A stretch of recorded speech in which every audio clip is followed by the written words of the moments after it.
Hi there, welcome to BNC's special interview. I'm Mikhail Raj, your host. Today we talk about whether Malaysia is keeping abreast of technological advancements at par with industrialized economies. The question is, are we ready to embrace the fourth industrial revolution, artificial intelligence, smart factories, automation, which seems to be the norm these days? And then are Malaysian companies transforming their processes to embrace technological advancements? Or is there more hype rather than actual getting down to the nuts and bolts of transformation? So for an export-oriented nation, it's vital for our manufacturers and industries to shape up. Otherwise, there is the danger of them being forced to ship out. So can we survive the fourth industrial revolution? So that is the real concern. So to get to the bottom of the issue, we talked to Dr. Yusoff Sulaiman. He is the CEO and President of the Malaysian Industry Government Group for High Technology, or better known as MIGHT. Welcome, Datuk, to the program. Thank you, Mike. Datuk, for starters, Malaysia is poised to become the leader among the mighty five nations that are emerging as the top manufacturing countries by 2020. This is according to the United States Council on Competitiveness. So, based on MIGHT's assumptions, do we have the prerequisites to achieve this goal? Right. I think the many achievements that we have in the past have shown that Malaysia has the competencies, has the capability to become a great manufacturing nation. And I think some of the data has shown that we are number 9, for example, in terms of high-tech exports in the world. And that is only below those developed nations. And I think we have been able to keep up with the technological changes through the 70s, 80s, and now into what we call the fourth industrial revolution era. We are poised to be able to embrace this revolution, and then to make our companies very competitive with the others. See, but then technological advancements is envisaged to be moving at such an advanced pace under the fourth industrial revolution, robotics and automation. So it seems that Malaysia's manufacturing sector is reportedly not that advanced and mainly involved in assembly operations. Is such a prognosis right? Well, we have been manufacturing based on other people's design very much in the past. You know, when we talk about our exports of certain products like air condition, semiconductor, those are based on designs by other OEMs, as we call them. So now I think what we have been trying in the 1990s and beyond that was to develop a design culture where we Malaysian companies can become our own brand manufacturer. And I think that has gone to a certain way, a certain success. But of course, we like to see more of this happening. And I think recently in a BBC documentary, it shows that 4 young Penangites were actually building their own business in terms of robotics hardware. That means people who wants to build robots in the future may go to them because they are actually building the hardware. You can provide the software, but these guys are really building the robots. And we know that there will be these spots of innovation and excellence among our young people, but we really have to encourage more of this to happen, to make us noticeable. Okay, but how has MIGHT's role changed in view of the emphasis on embracing the digital economy? Maybe possibly tell us about your strategies for high technology industries. Well, from the start, we have emphasized on collaboration. Partnership between the public and private sector is very, very key for them to start from the planning and strategizing how to move forward, and then to together develop an implementation plan to make it happen. So I think that has not changed much in terms of how we're going to confront the fourth industrial revolution. Collaboration will be the key thing. But we now need to include more stakeholders into the partnership. So of course the universities is there, but we also need to bring the NGOs. We need to bring the technical groups and make sure that there will be a very good formula of these people working together to produce what we think should be a product that we can be proud of. Okay, sometimes the question is, are we moving fast enough? You see, for example, what I'm concerned about is once you have laid down strategies for a certain technology, suddenly there are new advancements. So, is there a problem of keeping abreast with the latest technologies when MIT develops strategies to strengthen existing manufacturing industries and wants to pass it down to the private sector, suddenly there are new technologies, and in the fourth industrial revolution, you're talking about disruptions, So how do you reconcile all this? Yes, I think the knowledge of technological trends can be obtained through many ways. I think we should actually encourage our Malaysians to participate in more international conferences, more into the workshops and other events that could actually provide a vision, a window of knowing what the new technologies will be. Now, how do we confront these rapid technological changes is by giving our people a tool to actually do that. And in MIT, we are a center for the foresight, the futures thinking. And we have been doing what we call a bimodal approach, sharing the competency, the tool, with all the ministries, agencies, and also the industries. So they themselves can now have a view of what the new technology trends will be and be prepared for it. But then, having said that, Datuk, I know MIT develops strategies, as you said, but how do you ensure that these strategies are passed down to the private sector, manufacturing companies, and even SMEs to ensure effective transformation of new technologies to the economy? Because I'm also talking about innovation, you see. And the other thing is that we have fantastic policies. Sometimes implementation leaves a lot to be desired. So how does MIT overcome this? I think the role of government will still be needed in making industries to embrace certain new technologies.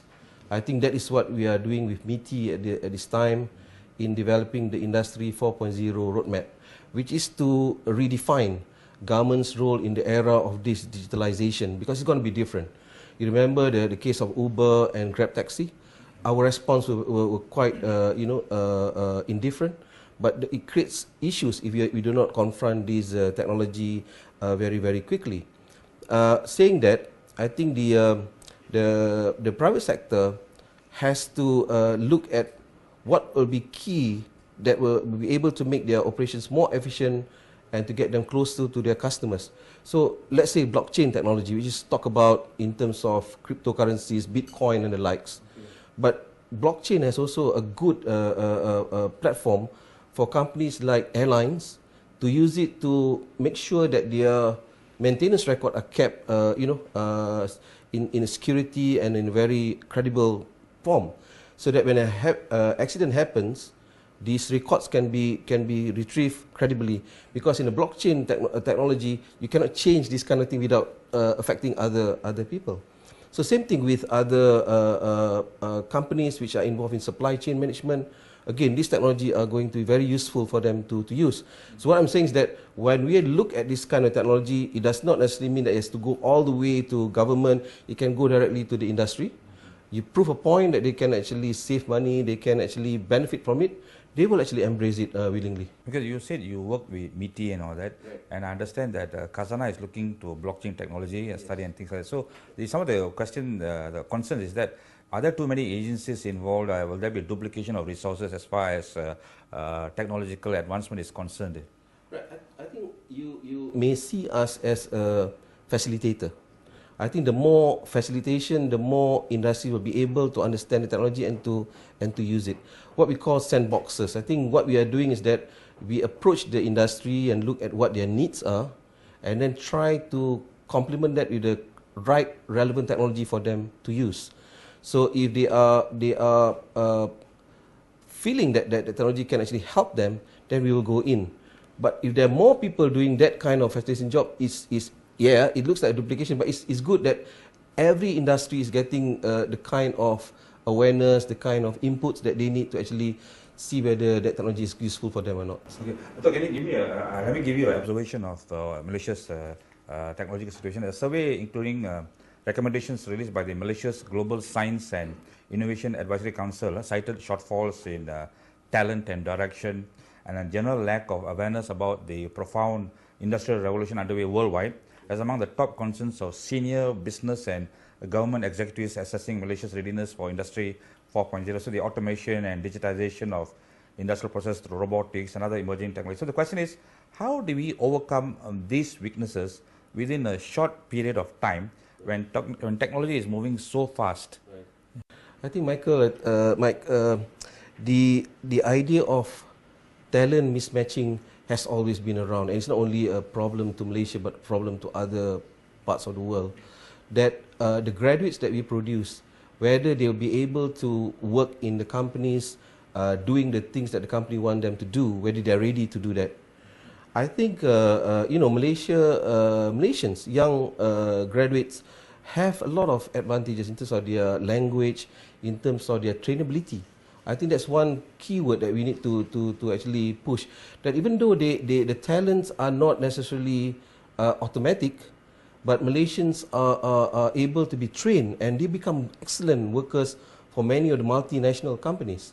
And normally when we deal with multinational companies, the window of about 18 to 24 months for them to build the plants are used to train our people, and many of the multinational companies will vouch that our talents are really excellent. And there are, of course, other talents who are going on their own. I mentioned that for Penangats, they formed a company called Vitron, and with their talents, they are able to build a good business. And so are other young people that are going towards this entrepreneurship and developing their own business. I think we are not short of talents, but maybe the matching is needed to be optimized. Yeah, I think there's immense potential in Malaysia, and a lot to talk about this subject. But we'll take a short break, and we'll be back after these messages. Stay with us.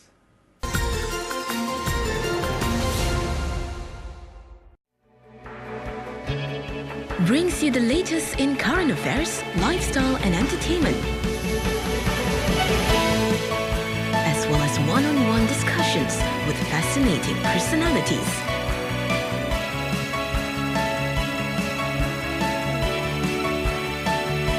Only on Bernama News Channel.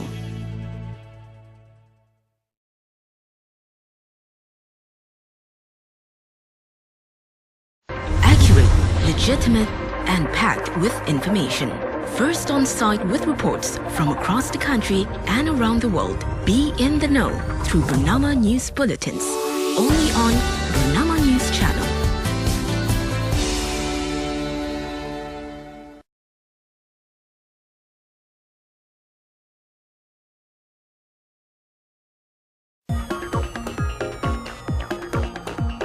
Listen to views of industry captains. Analyze and examine trends and projections. Gain market insights from subject matter experts. Biz Talk every Friday, 8:30 p.m. only on BNC.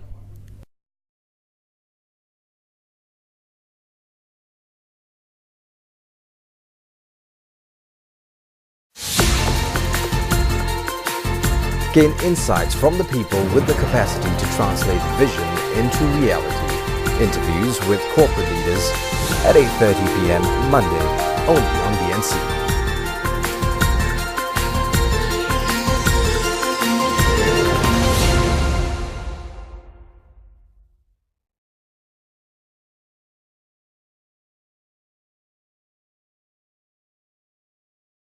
Adakah anda pernah mengisi apa-apa borang di pasaraya?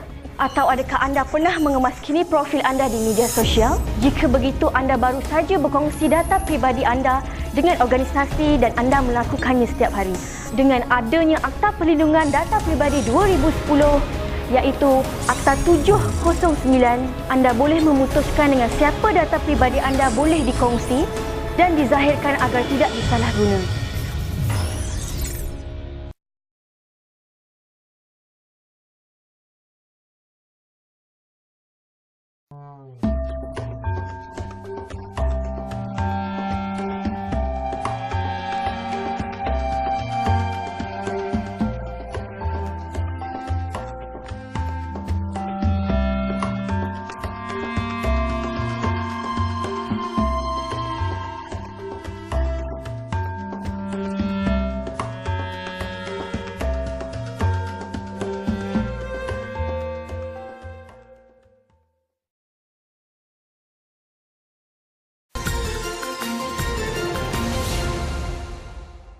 Welcome back.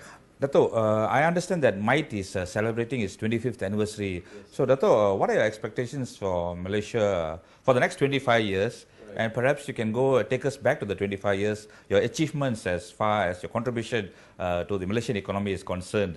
Right. Well, it has been a very enjoyable 25 years for most of us who have been working in MITE for a long, long time. MITE was actually established because there was a need to bring the public and private sector together. And I think that aspiration was captured in the Malaysia Incorporated document, that in order for the country to move forward, to be excellent in many of these new economic activities as we transform from agriculture to an industrial-based economy, we need the two sides to work together. And if I can give you one example, the aerospace industry. At that time, we were looking for an industry that could actually show us the way how to be involved in a high-tech industry. Aerospace, as you know, contains all the leading edge stuff, you know, the avionics, the materials and the likes. And when I say aerospace, it includes aircraft, even satellites, rockets. So Malaysia went into it very, very early than anybody else.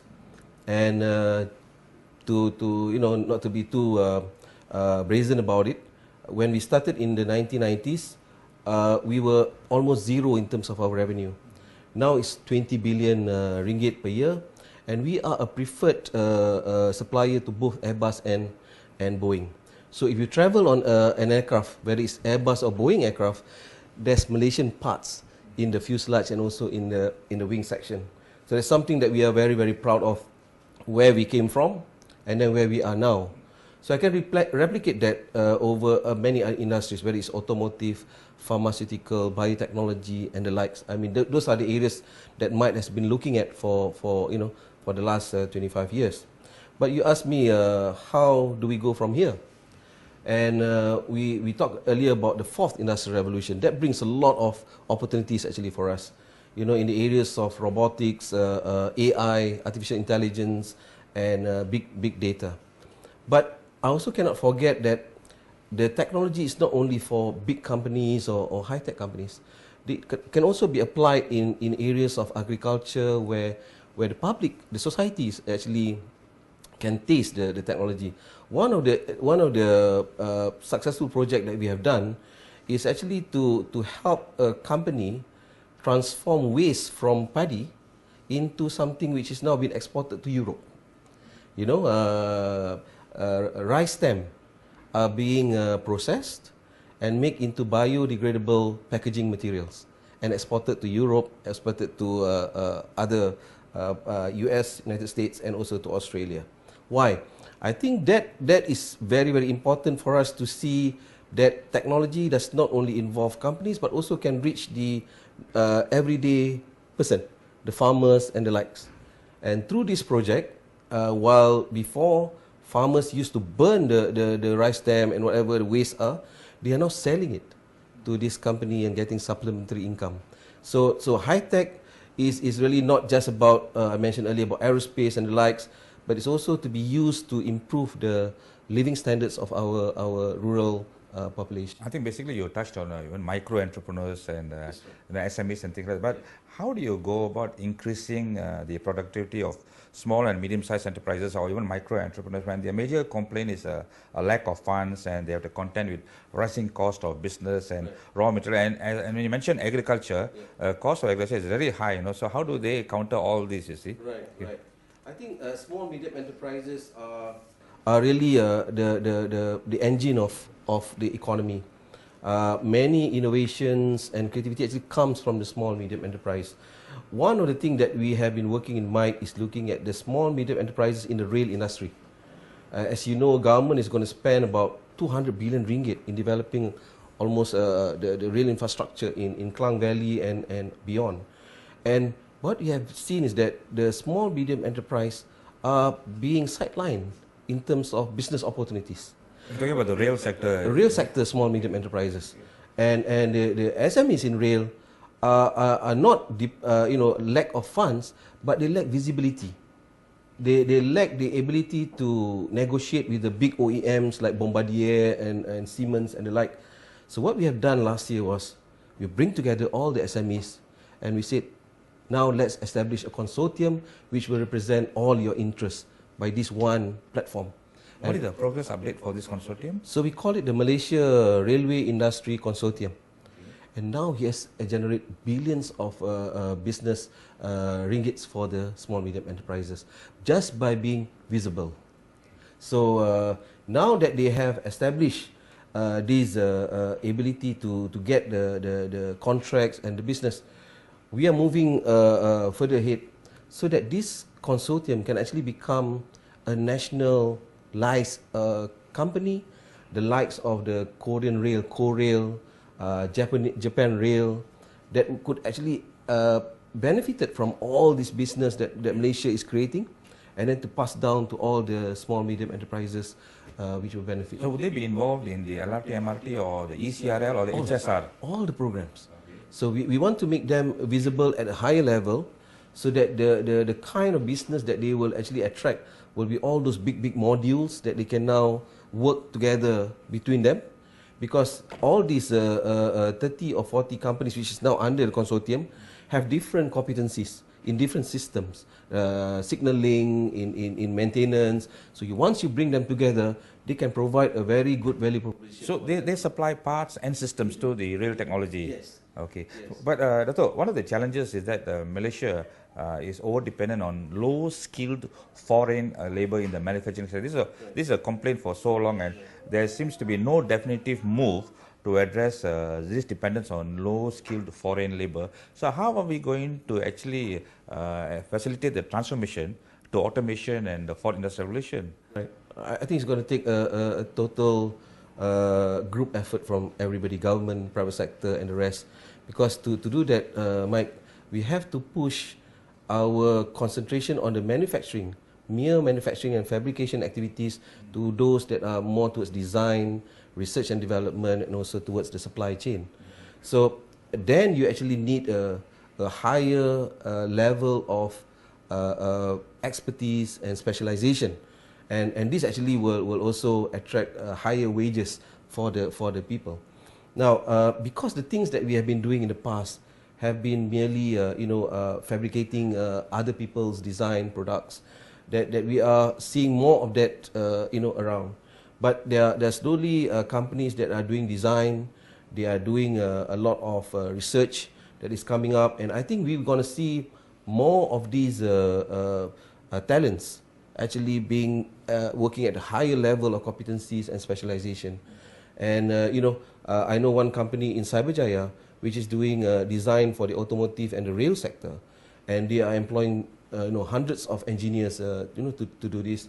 They're also servicing companies in Japan and the likes. I hope to see many of these, and sometimes we miss them because we are not going out that much. I think the more we go out and try to detect them, I'm sure there are a lot more of this kind of high value, very specialized expertise of talents that we have in. No, is our manufacturing sector changing their plans to evolve into smart factories? Because it's a norm in Germany and things like that. Right. Are we doing that? Right. I think to transform into a smart factory, well, of course, funding will be a prerequisite, a very key factor.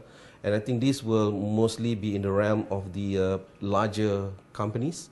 And in aerospace, as you know, the UMW Rolls-Royce collaboration actually is developing a smart factory in Serenda that will actually use a lot of automation and robotics and a lot of artificial intelligence.